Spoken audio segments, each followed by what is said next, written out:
آغاز میں آپ کو بتائیں کہ فوجی عدالتوں میں سویلینز کے ٹرائل کے خلاف سماعت کرنے والا بینچ ایک بار پھر سے ٹوٹ گیا ہے۔ وفاقی حکومت کے اعتراض کے بعد جسٹس منصور علی شاہ نے خود کو بینچ سے الگ کر لیا ہے۔ کہا ہے کہ میں مزید اس بینچ کا حصہ نہیں رہ سکتا۔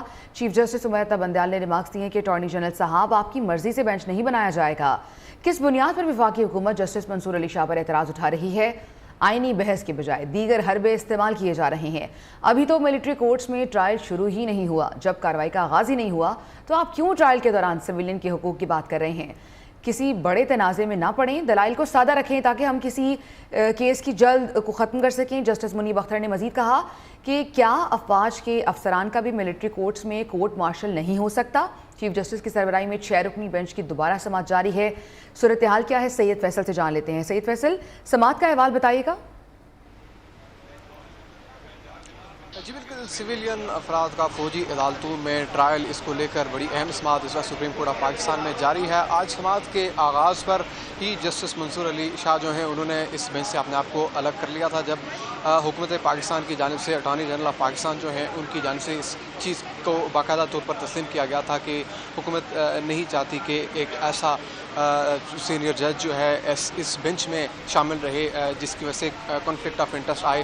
بہرحال اس وقت 6 رکنی بینچ جو ہے وہ اس کیس کی سماعت کر رہا ہے۔ جب 6 رکنی بینچ نے کیس کی سماعت کرنا شروع کی تو پاکستان تحریک انصاف کے وکیل حامد خان جو ہیں انہوں نے گفتگو کرنا چاہے، دلائل دینا چاہے، جس پر انہوں نے کہا کہ پہلے درخواست دی تھی جس پر نمبر نہیں لگایا گیا، اور اس پر چیف جسٹس آف پاکستان نے یہ کہا کہ اس وقت ہم صرف ملٹری کورٹس کے حوالے سے ہی فوکس کریں گے۔ یہ کہا گیا حامد خان کو کہ اس معاملے کو بعد میں دیکھیں گے، آپ اپنی درخواست میں ترمیم کر کے لائیں، اور پاکستان تحریک انصاف کے جو وکیل ہیں حامد خان، بہرحال انہیں مزید جاری نہیں رکھنے دیا گیا۔ اور اس کے بعد جو ایک درخواست گزار ہیں جنید رزاق، ان کے وکیل سلمان اکرم راجہ جو ہیں انہوں نے دلائل کا آغاز کیا، اور انہوں نے اپنے دلائل میں یہ کہا کہ میرے موکل کے بیٹے جو ان کا معاملہ ملٹری کورٹس میں ہے اور ٹرائل صرف آرٹیکل 175 کے تحت تعینات کیا گیا جج کر سکتا ہے۔ تو اس پر چیف جسٹس کے ریمارکس تھے کہ ابھی تو ملٹری کورٹس میں ٹرائل ہی شروع نہیں ہوئے، اس سے پہلے اس معاملے کو کس طرح سے دیکھ سکتے ہیں۔ پھر جو ایک بڑا ہی اہم جو ریمارکس دیکھنے کو ملے وہ تھے چیف جسٹس آف پاکستان کے کہ آئینی بحث کے بجائے دیگر حربے استعمال کیے جا رہے ہیں، اور اس میں پھر جو ریمارکس دیے چیف جسٹس آف پاکستان نے، ان کا مکالمہ رہا سلمان اکرم راجہ سے، جو کہ ایک ایسے شخص کی درخواست پر اپنے دلائل دے رہے تھے جن کے بیٹے جو ہیں وہ اس وقت فوجی عدالتوں میں کسی ٹرائل کا انہیں سامنا ہے۔ بہرحال اس میں جو جسٹس عائشہ ملک نے ایک آبزرویشن دی کہ اپنے پہلے دن کے سوال پر جاؤں گی کہ آرمی ایکٹ کے سیکشن 2D کا اطلاق کس پر ہوتا ہے، اور اس کے ساتھ ہی جسٹس منیب اختر جو انہوں نے اپنی آبزرویشن دی کہ کیا افواج کے افسران کا بھی ملٹری کورٹس میں کورٹ مارشل نہیں ہو سکتا۔ تو سلمان اکرم راجہ نے اپنے دلائل میں کہا کہ برطانیہ اور امریکہ میں مخصوص حالات میں فوجی افسران کے فوجی عدالتوں میں ٹرائل ہوتے ہیں۔ تو جسٹس منیب اختر جو ہیں انہوں نے یہ ریمارکس کیے کہ فوجی عدالتوں کے خلاف ہائی کورٹس میں آئینی درخواست پر درخواست جو ہے وہ کیوں دائر نہیں کی جا سکتی۔ سلمان اکرم راجہ نے اپنے دلائل میں یہ کہا کہ ہائی کورٹ فوجی عدالتوں کی حیثیت کا تعین نہیں کر سکتی۔ اس سارے مکالمے میں جو آرٹیکل 175 ہے اس کا ذکر کیا گیا، اور اس پر جو سلمان اکرم راجہ ہیں ایک درخواست گار کے وکیل، انہوں نے یہ کہا کہ ٹرائل صرف آرٹیکل 175 کے تحت تعینات کیا گیا ایک جج کر سکتا ہے۔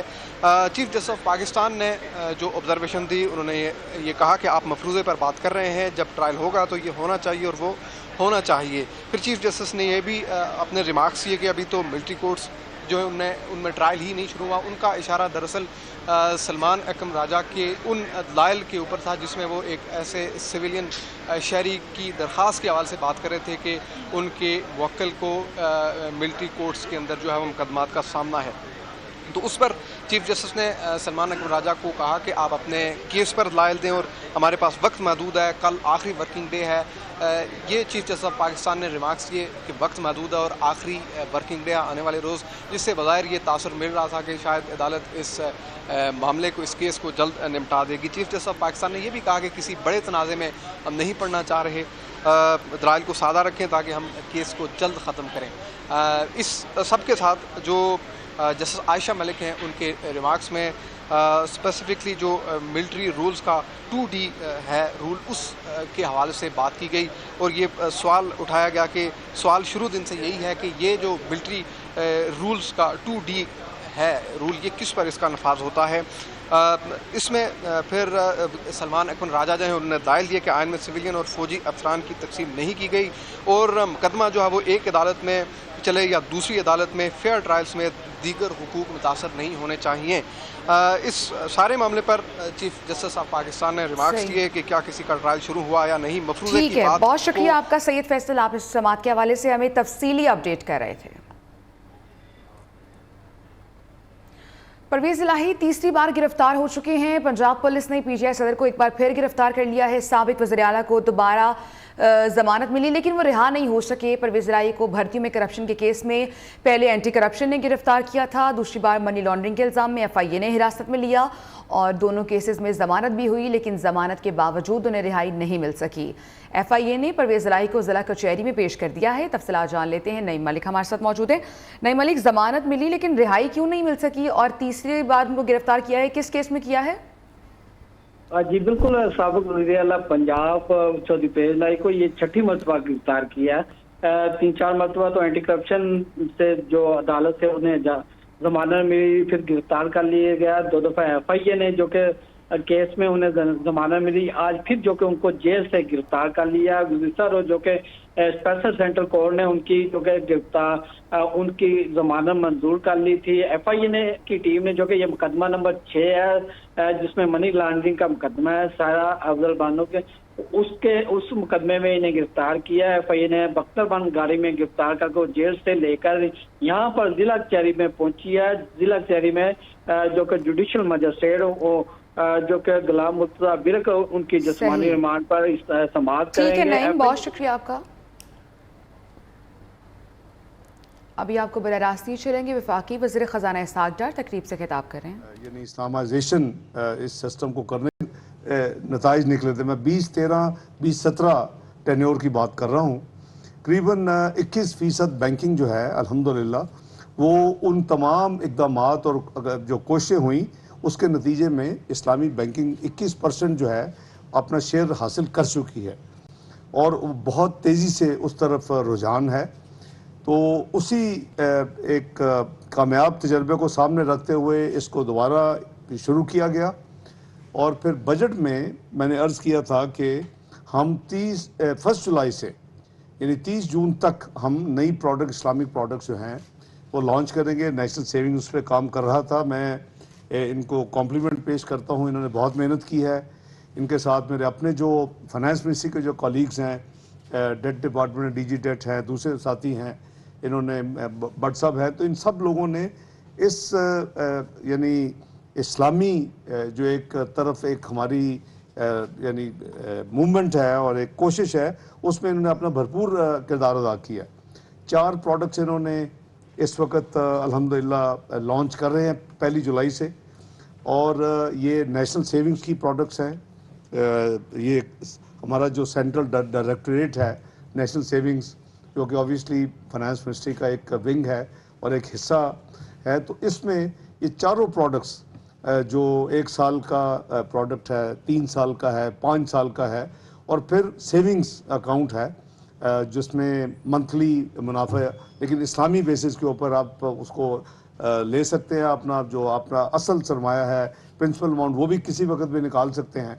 तो ये बड़ी फ्लेक्सिबल स्कीम्स हैं। मैं समझता हूँ कि जो इसकी नीयत की गई है अल्लाह ताला की खुशनुदी और अल्लाह ताला की कमांड के हवाले से अल्लाह ताला उसको कबूल करे और इसमें ये पहली दफ़ा है कि नेशनल सेविंग्स ये शरिया कंप्लाइंट प्रोडक्ट्स को इंट्रोड्यूस कर रहा है। तो अल्लाह ताला इनको मज़ीद बरकत दे। अल्लाह करे कि आने वाले वक्त में ये डोमिनेट कर जाए जो इस नेशनल सेविंग्स में ये सारा जो इस्लामी शरिया कंप्लाइंट जो बिज़नेस है। मैंने जैसे कहा कि बड़ी जल्दी पिछले टेन्योर में काफ़ी ज़्यादा कैप्चर हुआ है। मैं 1-2 बैंकों का मुझे इल्म है कि वो खुद यानी कन्वर्ट हो गए। एक तो ओरिजिनल एक बैंक था जो प्योर इस्लामी था, लेकिन उसके बाद 2-3 और कमर्शियल बैंक जो हैं उनका जो रिपोर्टेडली जो बैलेंस शीट्स कह रही हैं वो टोटली शिफ्ट हो गई हैं टुवर्ड्स इस्लामिक बैंकिंग अल्हम्दुलिल्लाह। तो ये सफ़र जारी और सारी है, हम सब अल्लाह ताला को जवाब दे हैं कि हमारी पूरी काविश है। ज़ाहिर है कि पूरा सिस्टम ओवरनाइट चेंज नहीं हो सकता, ये बड़े कलील अरसे में नहीं हो सकता, लेकिन इसी तरह जो है सीरियस जो हमारी एफ़र्ट है अल्लाह ताला के फजल करम से ये मज़ीद हमें अल्लाह ताला के हुक्म के मुताबिक सूद से एक निज़ाम को पाक करने के लिए मज़ीद हमें आगे इंशाअल्लाह मंजिल तय करेंगे। अल्लाह करे कि वो दिन दूर ना हो जब वो मुस्तकबिल में हम मुकम्मल तौर पे अपने मुल्क में कंप्लीट इस्लामिक शरिया कंप्लाइंट बिजनेस और फाइनेंशियल सिस्टम लाएं और सूद से पाक लाएं, क्योंकि कुरान हकीम में है कि अगर ये सूद वाला जो काम है फिर अल्लाह और अल्लाह के रसूल से जंग करने के लिए तैयार हो जाए। तो अल्लाह ना करे कि हमारी खुदा न खास्ता किसी इस काविश में कमी हो, इस कोशिश में कमी हो कि हम इस मुल्क को इस निज़ाम से पाक करें। तो चूँकि बजट में भी मैंने अर्ज़ किया था कि 30 जून तक हम ये स्कीम तैयार कर लेंगे, 1 जुलाई को ये इंशाल्लाह ये लॉन्च होगी। वो बजट का एक पहला वादा जो है, जो कल बजट पास हुआ है, वो हम पूरा कर रहे हैं। इसी तरह बजट में जितनी अनाउंसमेंट्स हैं इंशाल्लाह एक के बाद दूसरी हमारी कोशिश होगी कि जल्दी से जल्दी उनके ऊपर अमल दरामद हो। आपका बहुत बहुत शुक्रिया। वफाकी वज़ीर ख़ज़ाना इसहाक़ डार इस्लामाबाद में तकरीब से खिताब कर रहे थे।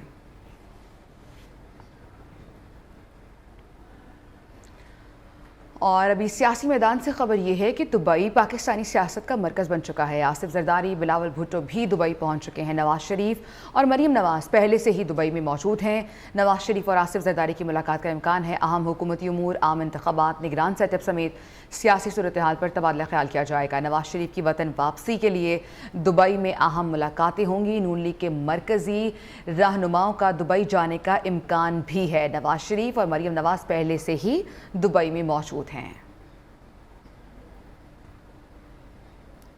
कुछ मजीद खबरें शामिल करेंगे एक ब्रेक के बाद।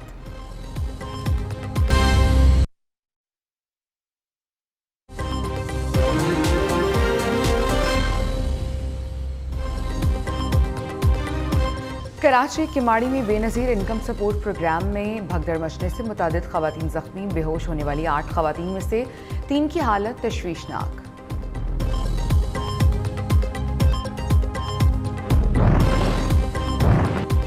बारान रहमत बन गई ज़हमत। लाहौर में करंट लगने से नौजवान जाँ बहक। पिंडी स्टॉप के करीब बारिशी पानी में करंट आने से 15 साला लड़का दम तोड़ गया, एक झुलस कर जख्मी।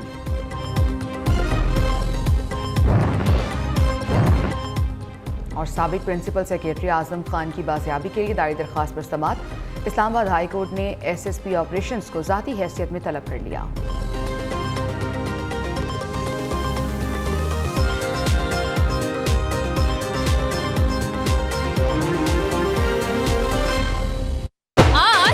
करेगा तेजाब दी छुट्टी।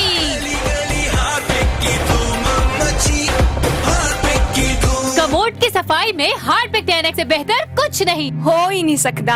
हार्पिक 10X का गाढ़ा फॉर्मूला कमोड पे ठहर के दे तेजाब से 10 गुना बेहतर सफाई और करे जरासीम का खात्मा। इतनी बढ़िया चमक। सबने माना, हार्पिक ने किया तेजाब का सफाया। कराची के इलाके केमाड़ी में बेनज़ीर इनकम सपोर्ट प्रोग्राम के तहत रकम की तकसीम के दौरान भगदड़ मच गई और मुतादिद ख़वातीन ज़ख्मी हो गई हैं। सरबरा trauma centre doctor Sabir Memon के मुताबिक 20 ज़ख्मियों को बेनज़ीर भुट्टो ट्रामा सेंटर मुंतकिल किया गया है। तफसीलात जान लेते हैं। नुमाइंदा न्यू न्यूज़ उबैद शाह हमारे साथ मौजूद है। उबैद, सूरत हाल क्या है इस वक्त? जी बिल्कुल, मैं इस वक्त कैपिटी स्कूल पे मौजूद हूँ, जहाँ पे बेनज़ीर इनकम के लिए कैंप लगाया गया था और जो यहाँ पर रजिस्टर उनमें सेमाही वजीफा देना था, जिसके तकरीबन 9,000 रुपए बनते हैं। सुबह 7 बजे से यहाँ पे खवातीन की बड़ी तादाद जमा होना शुरू हो गई थी। ताहम कैपिटी स्कूल का छोटा गेट खोला गया और इस छोटे से गेट में दाखिल होने के लिए खवातीन ने जब कोशिश तो भगदड़ मची और इस दौरान कई खवातीन गिर गई, जबकि सुबह से दोपहर तक यहाँ पे खड़े रहने की वजह खवातीन की हालत गैर भी हो चुकी थी, जिसमें से 20 खवातीन को बेहोशी की हालत में सिविल हॉस्पिटल के ट्रॉमा सेंटर पहुंचाया गया, जहाँ वो होश में आ चुकी हैं, उनकी तबीयत काफी बेहतर है। जबकि डॉक्टर नासिर मेमन के मुताबिक 2 खवातीन की हालत इस वक्त तशवीशनाक बताई जा रही है। इस वक्त भी खवातीन की बड़ी तादाद जो है वो कैपिटी स्कूल के बाहर मौजूद है। मर्द खवातीन बच्चे यहाँ पे मौजूद हैं। उनका ये कहना है कि वो सुबह 7 बजे। ठीक है उबैद, बहुत शुक्रिया आपका। और जून में प्री मानसून बारिशों का आगाज़ हो चुका है। पंजाब के मुख्तलिफ इलाकों में तूफ़ानी बारिशें जारी हैं। शहर शहर गलियां सड़कें नदी नालों का मंजर पेश कर रही हैं। कई कई फीट पानी खड़ा हो चुका है। इंतज़ामिया सिरे से गायब है। निकासी का कोई बंदोबस्त नहीं किया जा सका। सड़कों पर ट्रैफिक की रवानी बुरी तरह से मुतासर है। गाड़ियां मोटरसाइकिलें बारिश के पानी में बंद हैं। शहरी धक्के लगाने पर मजबूर हैं। इस्लामाबाद रावलपिंडी में भी बारिश की लंबी झड़ी बोड़ बाजार, मोती बाजार, जामे मस्जिद रोड और सादिकाबाद समेत मुख्तलिफ इलाकों में पानी दुकानों और मकानों में दाखिल हो गया। गुजरांवाला, शेखुपुरा, फैसलाबाद में मींह जमकर बरसा है, जिससे नशेबी इलाके ज़ेर आब आ गए हैं। पत्तों की कसूर, सरगोदा, चिन्योट में भी वक्फे वक्फे से बारिश का सिलसिला जारी है।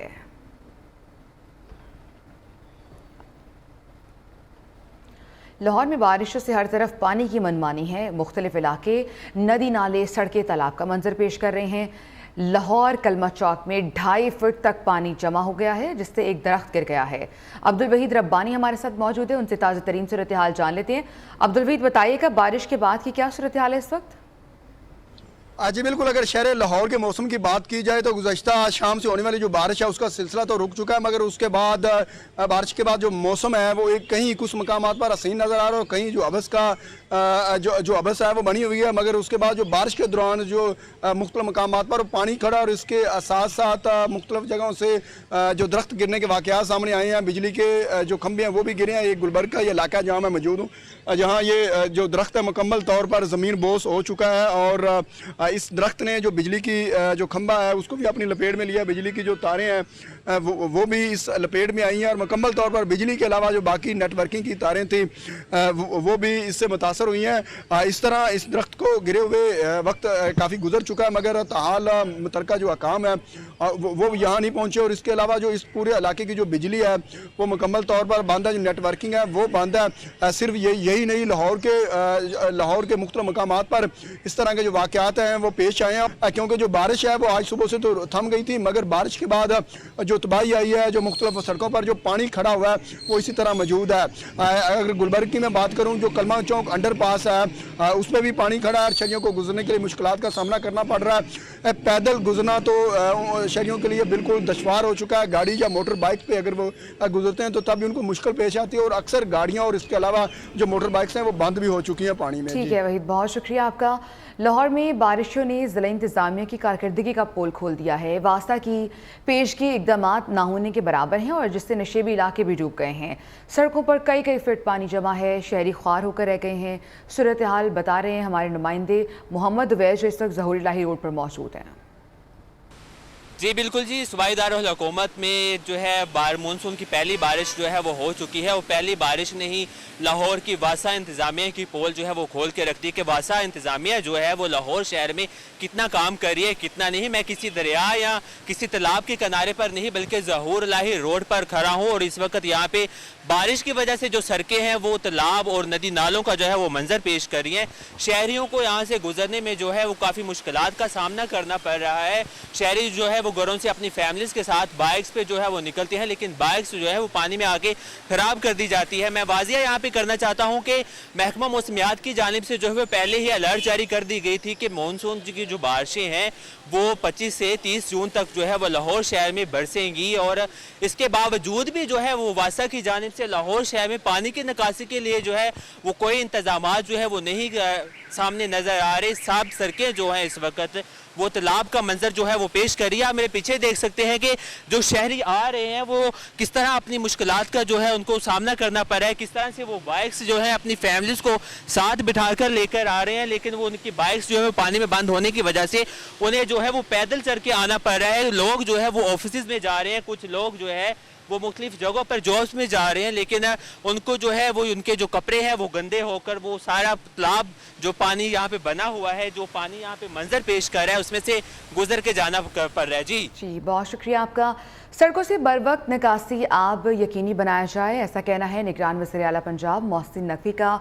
उन्होंने मुतल्लिका हुकाम को हिदायत भी कर दी है। सूबाई हुकूमत ज़िला इंतज़ामिया वासा PDM में रेस्क्यू को हर दम अलर्ट रहने का हुक्म दे दिया है। वासा अफसरान खुद फील्ड में रहें, निकासी حالاتیاب کا جائزہ لیں، سڑکوں سے بروقت پانی نکالنے کا آپریشن بھی تیز کیا جائے اور کسی بھی ناخوشگوار واقعے سے بچنے کے لیے تمام تر ضروری اقدامات کیے جائیں۔ وزیر اعلیٰ پنجاب کی جانب سے یہ ہدایت جاری کی گئی ہے۔ اور اب یہ افسوسناک خبر کہ پنجاب میں آسمانی بجلی گرنے کے مختلف واقعات میں 10 افراد جاں بحق ہوئے ہیں جبکہ متعدد زخمی ہیں۔ ناروال کے نواحی گاؤں رتیا میں آسمانی بجلی گرنے سے 4 افراد زندگی کی بازی ہار گئے۔ پسٹور کے نواحی گاؤں بھلر روہی والا میں 4 افراد آسمانی بجلی کی زد میں آ کر موت کی آغوش میں چلے گئے۔ گجرانوالہ میں آسمانی بجلی گرنے سے ایک خاتون جاں بحق ہوئی ہے جبکہ ایک بچی زخمی ہے۔ شیخوپورہ میں ایک شخص آسمانی بجلی گرنے سے دم توڑ گیا۔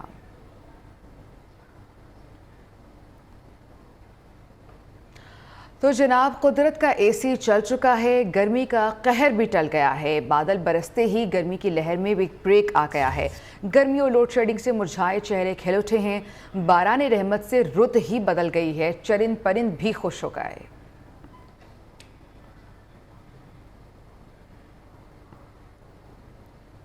مزید خبریں بھی آپ کو بتائیں گے لیکن ایک بریک کے بعد۔ کوئٹہ میں خالی گھر سے 136 ملین ڈالر کی منشیات برآمد ہوئی ہیں۔ ضلع کیش میں اینٹی نارکوٹکس فورس نے کارروائی کی ہے۔ حکام نے گھر سے 5166 کلو منشیات قبضے میں لے لی ہیں۔ منشیات میں 274 کلو کرسٹل اور 53 کلو ہیروئن بھی شامل ہے۔ ایک بار پھر آپ کو بتائیں کہ کوئٹہ میں ایک خالی گھر سے 136 ملین ڈالر کی منشیات برآمد ہوئی ہیں۔ ضلع کیش میں اینٹی نارکوٹکس فورس نے کارروائی کی ہے۔ حکام نے گھر سے 5166 کلو منشیات قبضے میں لی ہیں۔ منشیات میں 274 کلو کرسٹل اور 53 کلو ہیروئن شامل ہے۔ سانحہ 9 مئی کے کرداروں کو شہداء کی یادگاروں کی بے حرمتی پر سخت سزا ملنی چاہیے۔ سول سوسائٹی سمیت شہداء کے لواحقین کا دو ٹوک موقف سامنے آیا۔ بولے کہ شہداء ہی ہمارا فخر ہیں۔ شہداء کے والدین نے بھی دھرتی ماں پر جان قربان کرنے پر اپنے پیاروں کو پاکستان کا اثاثہ قرار دیا ہے۔ اسلام آباد سے جاوید بلوچ کی یہ رپورٹ دیکھیے۔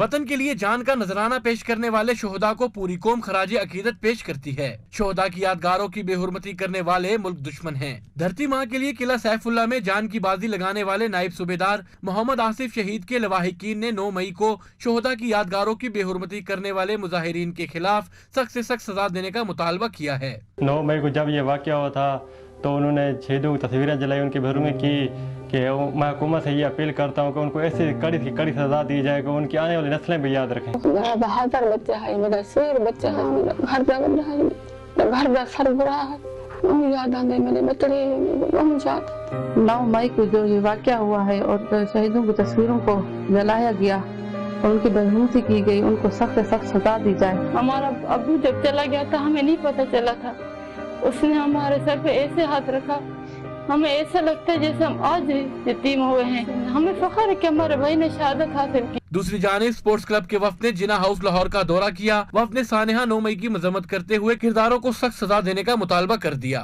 شہداء نے پاکستان کے لیے قربانیاں دی ہیں، ہم تمام لوگ اور تمام پاکستان ان کو خراج تحسین پیش کرتا ہے اور ان کا ہم قرض نہیں اتار سکتے ان خاندانوں کا۔ پاک فوج جو ہے ہمارے محافظ ہیں، یہ ہیں تو ہم آرام سے اپنے گھروں میں سوتے ہیں، اگر یہ نہ ہو تو ہم اپنے گھروں میں سو نہیں سکتے۔ قائد اعظم کی رہائش گاہ کو تہس نہس کیا ہے۔ میرا متعلقہ اداروں سے یہ مطالبہ ہے کہ ان کے خلاف بھرپور کارروائی کی جائے۔ حکومت پاکستان سے اپیل کرتے ہیں اور پاک فوج سے اپیل کرتے ہیں جن لوگوں نے بھی یہ کام کیا ہے انہیں بھرپور سزا دی جائے۔ سول سوسائٹی کے وفد کا کہنا تھا کہ وطن عزیز کی خاطر افواج پاکستان کی دی ہوئی قربانیوں کی بے حرمتی کسی صورت قابل قبول نہیں ہے۔ لبیک اللہم لبیک۔ مقدس سرزمین پر مناسک حج کی ادائیگی کا آغاز ہو چکا ہے۔ عازمین عبادات میں مشغول ہیں۔ طواف قدوم کے بعد عازمین حج کے احرام باندھے منا آمد جاری ہے۔ دنیا کی سب سے بڑی خیمہ بستی آباد ہو چکی ہے۔ عازمین 9 ذی الحج کو حج کے رکن اعظم وقوف عرفہ کی ادائیگی کے لیے میدان عرفات روانہ ہوں گے۔ رواں سال 30 لاکھ فرزندان اسلام حج کی سعادت حاصل کر رہے ہیں۔ عید الاضحیٰ کی تیاریاں عروج پر۔ خواتین کے نت نئے ڈیزائنز کے کپڑے، گھریلو سجاوٹ کی اشیاء اور مزیدار پکوان بنانے کے لیے کی جا رہی ہے شاپنگ۔ رپورٹ کریں گی مونا صدیقی۔ عید الاضحیٰ کے لیے جانوروں کی خریداری کے ساتھ عید کی شاپنگ نہ ہو، ایسا تو ممکن ہی نہیں۔ خواتین کے نت نئے ڈیزائنز اور موسم گرما کے رنگوں کے خوبصورت کپڑے، جوتے، جیولری، بچوں کے کھلونے اور عید کے مزیدار پکوان بنانے کے لیے مسالہ جات کے ساتھ گھریلو اشیاء کی خریداری کا سلسلہ جاری ہے۔ کافی زیادہ اچھا یہاں پہ سامان ہے اور لو پرائزز بھی ہیں as compare to other markets, اور ظاہر ہے جب اس طرح کے بازار لگتے ہیں تو خواتین زیادہ تیزی سے اس طرف آتی ہیں اور لیتی بھی ہیں اور زیادہ شاپنگز بھی کرتی ہوں۔ یہاں پہ بھی میں نے یہی دیکھا ہے اور ہم نے بھی ماشاءاللہ یہاں شاپنگ کی ہے۔ تو ایکسپو سینٹر ایسا ہے کہ گھروں کے قریب ہے، مڈ آف کراچی ہے، سب سے ایک اچھی بات تو یہ۔ دوسرا یہ کہ آپ کی جو ریکوائرمنٹ ہے گھر کی چیزوں کی وہ ایک ہی جگہ سے آپ کو مل جاتی ہے، اچھی کوالٹی ہے۔ اسی لیے تو کہتے ہیں عید کی شاپنگ کی خوشیاں اور عید کا انتظار ہی میں اصل مزہ ہے عید کا۔ کیمرہ مین محمد ذوالفقار کے ساتھ مونا صدیقی، نیو نیوز، کراچی۔ کوئٹہ کی مویشی منڈی میں بلبل نامی بکرا سب کی توجہ کا مرکز بن گیا ہے۔ بلبل کو کہاں سے لایا گیا ہے اور اس کی قیمت کتنی ہے، تفصیلات بتا رہی ہیں کوئٹہ سے حماد علی۔ جی بالکل، اس وقت میں موجود ہوں کوئٹہ کی سب سے بڑی مویشی منڈی بھوسا منڈی جو مشرقی بائی پاس میں موجود ہے۔ اس وقت جو ہے عید کی آمد ہے، جیسا کہ جو ہے مہنگائی گزشتہ سال کی طرح رواں سال جو ہے وہ بڑھ چکی ہے۔ خریدار اور بیوپاری جو ہے وہ مویشی منڈی کی جانب جو ہے وہ آئے ہوئے ہیں، چونکہ جو ہے سنت ابراہیمی کو ادا کرنا بھی ضروری ہے۔ تو خریدار اور بیوپاری ہمارے ساتھ اس وقت موجود ہے، جو جن کے یہ جو بکرا ہے بیوپاری کا یہ بلبل ہے، اس کا نام ہے، اور ان کا کیا کہنا ہے، کہاں سے لائے ہیں، ان سے پوچھتے ہیں۔ جی یہ بتائیے گا کہ کہاں سے لائے ہیں، کیا اس کے اوپر آپ نے خرچہ کیا؟ میں لایا ہوں اس کو سنی سورا بھائی، اس کے میں نے دودھ اور دیسی اس کا دام میں نے رکھا ہے 4۔ جیسا کہ آپ نے دیکھا یہ کہہ رہے تھے کہ سنی سوران سے ہم لائے ہیں اور یہ جو ہے گھر میں پالا ہے، اس کو اس کے اوپر جو ہے کافی خرچہ کیا ہے اور 4 لاکھ سے کم میں نہیں دینا ہے۔ ہمارے ساتھ جو ہے اس وقت خریدار بھی موجود ہے ان کے بلبل کے، تو ان سے پوچھتے ہیں کہ ان کا کیا۔ اسپیشل اولمپکس میں پاکستان کا ایک اور گولڈ میڈلز کی مجموعی تعداد 10 ہو گئی ہے۔ پاکستان کے سفیر عابد نے 16ویں اسپیشل اولمپک ورلڈ گیمز کے سائیکلنگ ایونٹ کی ٹائم ٹرائل ریس میں گولڈ میڈل جیتا ہے۔ جرمنی کے شہر برلن میں جاری 16ویں اسپیشل ورلڈ گیمز میں قومی کھلاڑیوں کی عمدہ کارکردگی جاری ہے۔ پاکستان کے سفیر عابد نے سائیکلسٹ ایونٹ کی ٹائم ٹرائل ریس میں گولڈ میڈل جیت لیا ہے۔ عابد نے 10 کلومیٹر کا فاصلہ 23 منٹ اور 2.02 سیکنڈ میں مکمل کیا۔ اسپیشل اولمپک ورلڈ گیمز میں پاکستان اب تک 10 گولڈ میڈل جیت چکا ہے۔ اس سے قبل محمد لقمان نے اسپیشل ورلڈ گیمز کی 100 میٹر ریس میں گولڈ میڈل حاصل کیا تھا۔ اس کے ساتھ ہی نیوز اسٹوڈیو سے اب تک کے لیے اتنا ہی۔